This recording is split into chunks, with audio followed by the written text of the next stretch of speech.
नमस्कार साथियों, बहुत बहुत स्वागत है आपका एसके नेक्स्ट एजुकेशन में। आज हम बौद्ध धर्म से संबंधित कुछ ऐसे प्रश्न लेकर आए हैं जो पिछली परीक्षाओं में पूछे गए हैं और आने वाली परीक्षा में पूछने की संभावना है। जल्दी से वीडियो को लाइक कर दीजिए और चैनल को सब्सक्राइब कर दीजिए। आइए शुरू करते हैं हम। पहला प्रश्न है, भारत में सबसे बड़ा बौद्ध स्तूप कहाँ स्थित है? ऑप्शन है सारनाथ, सांची, गया या अजंता। इसका सही उत्तर है ऑप्शन बी, सांची। दोस्तों, सांची मध्य प्रदेश के रायसेन जिले में स्थित है। अगले प्रश्न की ओर बढ़ेंगे। प्रश्न क्रमांक 2 है, भारत में सबसे प्राचीन विहार हैं? ऑप्शन है नालंदा, उदंतपुरी, विक्रमशिला, भाजा। इसका सही उत्तर है ऑप्शन ए, नालंदा। दोस्तों, नालंदा प्राचीन भारत में उच्च शिक्षा का सर्वाधिक महत्वपूर्ण और विख्यात केंद्र था। अगले प्रश्न की ओर बढ़ेंगे। प्रश्न क्रमांक 3 है, कश्मीर में कनिष्क के शासनकाल में जो बौद्ध संगीति आयोजित हुई थी उसकी अध्यक्षता किसने की थी? ऑप्शन है पार्श्व, नागार्जुन, शूद्रक, वसुमित्र। इसका सही उत्तर है ऑप्शन डी, वसुमित्र। दोस्तों, वसुमित्र प्रसिद्ध बौद्ध दार्शनिक तथा लेखक थे। वह कुषाण सम्राट कनिष्क के समकालीन थे। अगले प्रश्न की ओर बढ़ेंगे। प्रश्न क्रमांक 4 है, अष्टांगिक मार्ग की संकल्पना किसका अंग है? ऑप्शन है दीपवंश के विषय वस्तु का, दिव्यावदान के विषय वस्तु का, महापरिनिर्वाण सूत्र के विषय वस्तु का या धर्मचक्र प्रवर्तन सूत्र के विषय वस्तु का। इसका सही उत्तर है ऑप्शन डी, धर्मचक्र प्रवर्तन सूत्र के विषय वस्तु का। दोस्तों, अष्टांगिक मार्ग शब्द का अर्थ महानता है और आमतौर पर यह 8 गुना आर्य पथ के फल स्वरूप प्रतिपादित किया जाता है।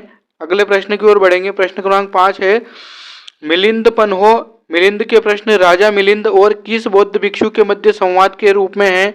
ऑप्शन है नागसेन, नागार्जुन, नागभट्ट या कुमारिल भट्ट। इसका सही उत्तर है ऑप्शन ए, नागसेन। दोस्तों, मिलिंद पन्हो एक पाली भाषा में रचित एक बौद्ध ग्रंथ है जिसका रचनाकाल लगभग 100 ईसा पूर्व है। इसमें बौद्ध भिक्षु नागसेन तथा भारत यूनानी शासक मिलिंद के बीच हुए वार्तालाप का वर्णन है। अगले प्रश्न की ओर बढ़ेंगे। प्रश्न क्रमांक 6 है, महायान बौद्ध धर्म में बोधिसत्व अवलोकितेश्वर को किस अन्य नाम से जानते हैं? ऑप्शन है वज्रपाणी, मंजूश्री, पद्यपाणी या मैत्रेय। इसका सही उत्तर है ऑप्शन सी, पद्यपाणी। दोस्तों, अवलोकितेश्वर महायान बौद्ध धर्म संप्रदाय के सबसे लोकप्रिय बोधिसत्वों में से एक है। उनमें अनंत करुणा है। अगले प्रश्न की ओर बढ़ेंगे। प्रश्न क्रमांक 7 है, बौद्ध धर्म कि महायान और हीनयान संप्रदायों में सर्वाधिक मौलिक अंतर कौन सा है? ऑप्शन है अहिंसा पर बल, जाति रहित समाज, देवी देवताओं की पूजा या स्तूप पूजा। इसका सही उत्तर है ऑप्शन सी, देवी देवताओं की पूजा। दोस्तों, हीनयान बुद्ध की मूल शिक्षा का अनुसरण करते हैं और वहीं महायान मूर्ति पूजा में विश्वास रखते हैं। अगले प्रश्न की ओर बढ़ेंगे। प्रश्न क्रमांक 8 है, बौद्ध संगीतियों के 4 आयोजकों का सही क्रम क्या है? ऑप्शन है कालाशोक, अजातशत्रु, अशोक या कनिष्क। कनिष्क, अशोक, कालाशोक या अजातशत्रु। अशोक, कालाशोक, अजातशत्रु या कनिष्क। अजातशत्रु, कालाशोक, अशोक या कनिष्क। इसका सही उत्तर है ऑप्शन डी, अजातशत्रु, कालाशोक, अशोक और कनिष्क। अगले प्रश्न की ओर बढ़ेंगे। प्रश्न क्रमांक 9 है, निम्न में से कौन एक त्रिपिटक का अंग नहीं है? ऑप्शन है जातक, सुत्त, विनय या अभिधम्म। इसका सही उत्तर है ऑप्शन ए, जातक। दोस्तों, जातक भगवान बुद्ध के जन्म संबंधी कथाओं को कहा जाता है। अगले प्रश्न की ओर बढ़ेंगे। प्रश्न क्रमांक 10 है, कौन सुमेलित नहीं है? ऑप्शन है आनंद व उपाली, ये बुद्ध के शिष्य थे। आम्रपाली बुद्ध की शिष्या। सुजाता कठिन तपश्चर्या के उपरांत बुद्ध को भोजन कराने वाली कन्या। राहुल बुद्ध का चचेरा भाई। इसका सही उत्तर है ऑप्शन डी, राहुल बुद्ध का चचेरा भाई। यह सुमेलित नहीं है क्योंकि राहुल तो भगवान बुद्ध के पुत्र थे। अगले प्रश्न की ओर बढ़ेंगे। प्रश्न क्रमांक 11 है, महात्मा बुद्ध किस क्षत्रिय कुल के थे? ऑप्शन है शाक्य, जानत्रिक, कौशल या कोल्ली। इसका सही उत्तर है ऑप्शन ए, शाक्य। दोस्तों, महात्मा बुद्ध के पिता का नाम शुद्धोधन था तथा उनकी माता का नाम महामाया था। अगले प्रश्न की ओर बढ़ेंगे। प्रश्न क्रमांक 12 है, बुद्ध में वैराग्य भावना किन 4 दस्युओं के कारण बलवती हुई? ऑप्शन है बूढ़ा, रोगी, लाश या सन्यासी। अंधा, रोगी, लाश, सन्यासी। लंगड़ा, रोगी, लाश, सन्यासी या युवा, रोगी, लाश, सन्यासी। इसका सही उत्तर है ऑप्शन ए, बूढ़ा, रोगी, लाश और सन्यासी, इन 4 दृश्यों के कारण ही बुद्ध में वैराग्य की भावना उत्पन्न हुई थी। अगले प्रश्न की ओर बढ़ेंगे। प्रश्न क्रमांक 13 है, बुद्ध ने सर्वाधिक उपदेश कहाँ दिए? ऑप्शन है श्रावस्ती, पावा, गांधार या उज्जैन। इसका सही उत्तर है ऑप्शन ए श्रावस्ती। दोस्तों, बुद्ध ने अपने जीवन के सर्वाधिक उपदेश कौशल देश की राजधानी श्रावस्ती में दिए थे। अगले प्रश्न की ओर बढ़ेंगे। प्रश्न क्रमांक 14 है, बुद्ध चरित जिसे बुद्धों का रामायण कहा जाता है के रचनाकार हैं? ऑप्शन है अश्वघोष, वसुमित्र, बुद्धघोष या नागार्जुन। इसका सही उत्तर है ऑप्शन ए अश्वघोष। दोस्तों, अश्वघोष बौद्ध महाकवि तथा दार्शनिक थे। बुद्ध चरितम इनकी प्रसिद्ध रचना है। अगले प्रश्न की ओर बढ़ेंगे। प्रश्न क्रमांक 15 है, महाविभाष शास्त्र के रचयिता हैं? ऑप्शन है वसुमित्र, असंग, नागार्जुन या अश्वघोष। इसका सही उत्तर है ऑप्शन ए वसुमित्र। दोस्तों, वसुमित्र प्रसिद्ध बौद्ध दार्शनिक तथा लेखक थे। अगले प्रश्न की ओर बढ़ेंगे। प्रश्न क्रमांक 16 है, कौन सी बौद्ध रचना गीता के समान पवित्र मानी जाती है? ऑप्शन है जातक, धम्मपद, पीटक या बुद्धचरित। इसका सही उत्तर है ऑप्शन बी धम्मपद। दोस्तों, धम्मपद बौद्ध साहित्य का सर्वोत्कृष्ट लोकप्रिय ग्रंथ है। इसमें बुद्ध भगवान के नैतिक उपदेशों का संग्रह यमक, अपमाद, चित्त आदि 26 वर्गों में वर्गीकृत 423 पाली गाथाओं में लिखा गया है। अगले प्रश्न की ओर बढ़ेंगे। प्रश्न क्रमांक 27 है, बौद्ध धर्म में भावी बोधिसत्व या भविष्य के बोधिसत्व किसे माना गया है? ऑप्शन है वज्रपाणी, पद्यपाणी, मंजुश्री या मैत्रेय। इसका सही उत्तर है ऑप्शन डी मैत्रेय। दोस्तों, मैत्रेय भविष्य के बुद्ध हैं जो अगले युग में आत्मज्ञान की शिक्षा देने के लिए जन्म लेंगे। महायान शिक्षाओं के अनुसार बुद्ध पहले बोधिसत्व के रूप में पैदा होते हैं और फिर कई जन्मों के बाद बुद्धत्व की ओर बढ़ते हैं। अगले प्रश्न की ओर बढ़ेंगे। प्रश्न क्रमांक 18 है, किसके समय में बौद्ध धर्म स्पष्टतः 2 स्वतंत्र संप्रदायों हीनयान एवं महायान में विभाजित हुआ? ऑप्शन है अजातशत्रु, अशोक, कनिष्क या इनमें से कोई नहीं। इसका सही उत्तर है ऑप्शन सी कनिष्क। दोस्तों, कनिष्क के काल में चतुर्थ बौद्ध संगीति बौद्ध धर्म को स्पष्ट रूप से 2 संप्रदायों महायान और हीनयान में विभाजित कर दिया था।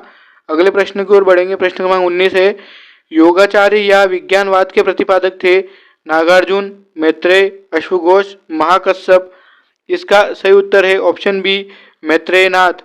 दोस्तों, योगाचार्य या विज्ञानवाद बौद्ध दर्शन एवं मनोविज्ञान की एक प्रमुख शाखा है। यह भारतीय महायान की उपशाखा है। इस संप्रदाय की स्थापना ईसा की 3री शताब्दी में मैत्रेय या मैत्रेयनाथ ने की थी। अगले प्रश्न की ओर बढ़ेंगे। प्रश्न क्रमांक 20 है, भारत से दक्षिण की ओर के देशों में बौद्ध धर्म का कौन सा संप्रदाय प्रचलित हुआ? ऑप्शन है हीनयान, महायान, शून्यवाद या इनमें से कोई नहीं।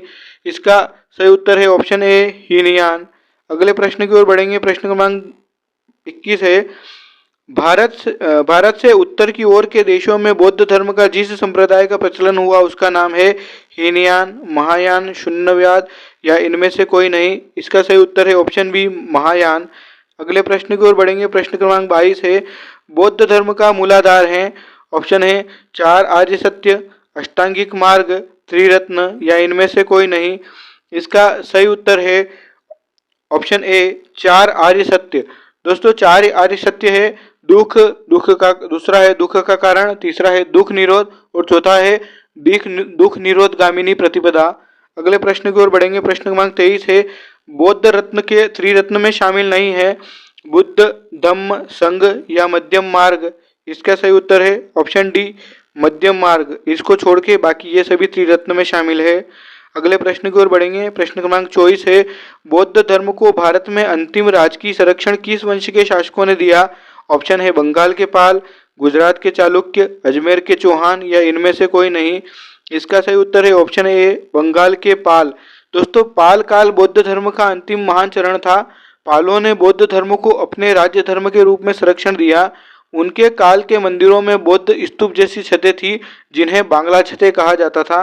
अगले प्रश्न की ओर बढ़ेंगे। प्रश्न क्रमांक 25 है, वह आद्यतम बौद्ध साहित्य जो बुद्ध के विभिन्न जन्मों की कथाओं के विषय में है क्या है?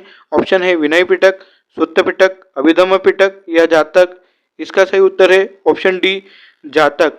अगले प्रश्न की ओर बढ़ेंगे। प्रश्न क्रमांक 26 है, निम्नलिखित में से कौन सा बौद्ध पवित्र स्थल निरंजना नदी पर स्थित था? ऑप्शन है बोध गया, कुशीनगर, लुम्बिनी या ऋषिपत्तन। इसका सही उत्तर है ऑप्शन ए बोध गया। दोस्तों, बोध गया भारतीय राज्य बिहार में गया जिले के महाबोधि मंदिर परिसर से जुड़ा एक धार्मिक और तीर्थ स्थान है। अगले प्रश्न की ओर बढ़ेंगे। प्रश्न क्रमांक 27 है, गौतम बुद्ध के गुरु कौन थे? ऑप्शन है पाणिनि, आलार कलाम, कपिल या पतंजलि। इसका सही उत्तर है ऑप्शन बी, आलार कलाम। दोस्तों, गौतम बुद्ध के प्रथम गुरु आलार कलाम थे, जिनसे उन्होंने संन्यास काल में शिक्षा प्राप्त की। अगले प्रश्न की ओर बढ़ेंगे। प्रश्न क्रमांक 28 है, राजगृह, वैशाली और पाटलिपुत्र में निम्नलिखित में से कौन सी एक समानता है? ऑप्शन है स्थविरवादियों का पाली धर्मसूत्र वहां संकलित हुआ था, अशोक के प्रमुख शिलालेख वहां पाए गए, यह स्थान महासंधिकों के बौद्ध धर्मसूत्रों के संकलन से संबंधित है, या ये वे स्थान है जहां बौद्ध संगीति हुई थी। इसका सही उत्तर है ऑप्शन डी, ये वे स्थान हैं जहां बुद्ध संगीति हुई थी। अगले प्रश्न की ओर बढ़ेंगे। प्रश्न क्रमांक 29 है, बुद्ध ने अपने जीवन की अंतिम वर्षा ऋतु कहाँ बिताई थी? ऑप्शन है श्रावस्ती में, वैशाली में, कुशीनगर में या सारनाथ में। इसका सही उत्तर है ऑप्शन बी, वैशाली में। दोस्तों, बुद्ध ने अपनी अंतिम वर्षा ऋतु वैशाली के वैदोलिया गांव में बिताई थी। अगले प्रश्न की ओर बढ़ेंगे। प्रश्न क्रमांक 30 है, बौद्ध शिक्षा केंद्र वल्लभी के संस्थापक कौन थे? ऑप्शन है कुमारगुप्त गुप्तवंश, गोपाल पाल वंश, धर्मपाल पाल वंश, भट्टारक मैत्रक वंश। इसका सही उत्तर है ऑप्शन डी, भट्टारक मैत्रक वंश। दोस्तों, वल्लभी विश्वविद्यालय की स्थापना गुप्त शासन के सैन्य अधिकारी भट्टारक द्वारा की गई थी। यह गुजरात के भावनगर जिले के वल नामक स्थान पर स्थित है। यह हीनयान बौद्ध धर्म की शिक्षा का केंद्र था। दोस्तों, अगर आपको वीडियो पसंद आया हो तो इसे लाइक कीजिए, शेयर कीजिए और चैनल को सब्सक्राइब कीजिए, ताकि आने वाले वीडियो की नोटिफिकेशन आपको प्राप्त हो सके। Thank you.